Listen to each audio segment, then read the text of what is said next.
பார்த்தீங்கன்னா உடல் சார்ந்த பிரச்சனைகள் நிறைய இருந்துச்சு. என்னோட உடம்பு வந்து ஒரு ஃப்ளெக்சிபிளாகவே வச்சுக்க முடியாது. அது நானே அதில் ஃபிக்ஸ் ஆகிட்டேன், இப்படிதான் நம்மளுக்கு அப்படின்னு நான் நினச்சிட்டேன். பட் இந்த மனவளக்கலை வந்து பயிற்சி தொடர்ந்து செஞ்சுட்டு இருக்கிறப்போ உண்மையாலுமே இந்த உடல் சார்ந்த மாற்றங்கள் நிறைய கிடைச்சது. உதாரணத்துக்கு என்னால் அந்த சுகாசனம் சமணங்கள் போட்டு உட்கார முடியாது. ஆனால் தொடர்ந்து இந்த பயிற்சி செய்ய செய்ய என்னால் உட்கார முடிஞ்சது. எனக்கு எந்த பெயினும் இல்லை, ரிலீஃபாக இருந்துச்சு. பெரிய மாற்றம் உண்மையாலுமே.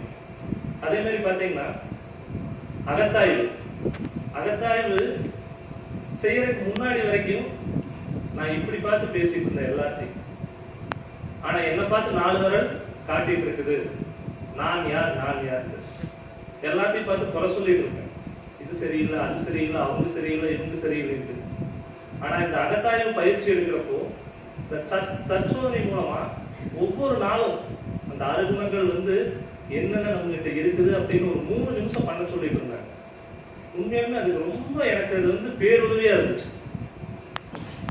நான் யாரு, என்னுடைய கேரக்டர் டிஃபெக்ட்ஸ் என்னென்ன, அது வந்து நான் வெளியே வர்றது எப்படி, அதற்கு சங்கல்பம் சொல்வது எப்படி அப்படின்னு அருமையா பேராசிரியர் வந்து உண்மையுமே சொல்லி கொடுத்தாங்க.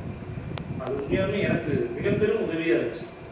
அடுத்தது இந்த தவங்கள் உண்மையாலுமே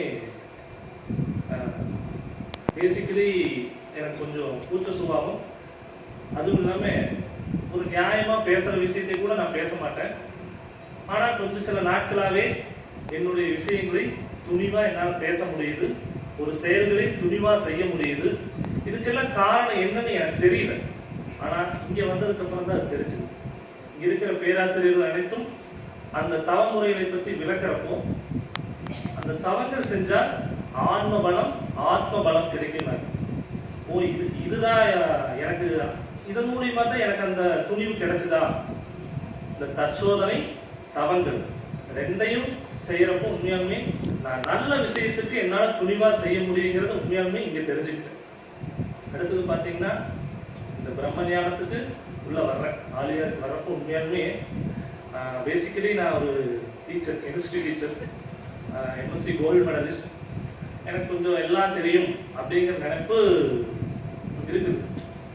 ஆனா இங்க வந்து உள்ள வரப்போ இந்த பேராசிரியர்லாம் கிளாஸ் எடுக்கிறதெல்லாம் பார்த்தோன்னே அது பிரபஞ்சம், இந்த துரியத்திலிருந்து அந்த பிரபஞ்சம் வரைக்கும் போயிட்டு அத்தனை விளக்கங்கள் கொடுத்துட்டு கோள்கள் பத்தி சொல்லிட்டு வரப்போ நம்ம யாரு இங்க அப்படின்னு பார்த்தா நான் இங்க ஒண்ணுமே இல்லை அப்படிங்கிறத உண்மையாலுமே நான் புரிஞ்சுக்கிட்டேன். உண்மையாலுமே அப்போ ஒரு பணிவு பிறந்தது. அப்புறம் இந்த ஆலியார், இந்த அறிவித்தல் கோயில், இந்த அட்மாஸ்பியர் அவ்வளவு அற்புதமா இருந்துச்சு. இயற்கை சூழல், சுத்தவெளின்னு அந்த மணிமண்டபத்துல தவம் எடுக்கிறப்போ இந்த அமைதி மனசுக்கு வந்து ரொம்ப ஒரு நிம்மதி கொடுக்கும். அதே மாதிரி இங்க இருக்கிற அன்பர்கள், உங்களோட ஹாஸ்பிட்டாலிட்டி உண்மையாலுமே நண்பர்கள்ட்ட கூட நேற்று மத்தியானம் சொல்லிட்டு இருந்தேன். சாப்பாடு ரொம்ப குழம்பு ரசம், அதுல இந்த நாட்டங்காய் ஊறுகாய் உண்மையாலுமே அற்புதம். தாய்மார்கள் உண்மையாலுமே நான் என்னோட மனைவியோட ஊர் வந்து பொள்ளாச்சி தான். அவங்களோட அந்த தோட்டத்துல நாட்டங்காய் இருக்கு. என்னோட அத்தை வந்து அங்க ஊறுகாய் வச்சு கொடுப்பாங்க, வீட்டுக்கு கொடுத்துருப்பாங்க. அந்த டேஸ்ட் உண்மையாலுமே அற்புதமா இருந்துச்சு. அதுபோல பார்த்தீங்கன்னா நைட்டு 2 நாளா எனக்கு தெரியல, நண்பர்கிட்ட நேற்று சொன்னேன். நைட்டு பார்த்தீங்கன்னா பாதாம் பாலெல்லாம் கொடுத்து நம்மளுக்கு போய் தூங்க வைக்கிறாங்க அப்படின்னு. அப்புறம் அவர் சொன்னாரு, யோ மாஸ்டர் பாதாம் பால் இல்லை, பாலில் மஞ்சத்தூள் மிளகுத்தூள் கலந்து கொடுக்குறாங்க அப்படின்னு. எனக்கு அப்போ கொஞ்ச நேரத்தில் அதை திங்க் பண்ணி பார்க்குறப்ப எனக்கு கண் கலங்கிட்டேன். ஏன்னா இங்க இருக்கிற அன்பர்கள் வந்து இந்த அன்பு கருணை நம்மளை எல்லாம் ஒரு குழந்தைகளை பார்த்துக்கிற மாதிரி தான் பார்த்துக்கிட்டாங்க. எல்லாருமே இங்க இருக்கிற அன்பர்கள் எல்லாருமே தாய் மாதிரி தான். ஏன்னா எங்க அம்மா வந்து எனக்கு தெரிஞ்சு 35 வயசு வரைக்கும் எனக்கு தொண்டையில் ஏதாவது பிரச்சனை வந்துச்சுனாவே அந்த பாலில் மஞ்சத்தூள் மிளகெல்லாம் போட்டு கொடுப்பாங்க. அந்த உணர்வு இங்க கிடைச்சது.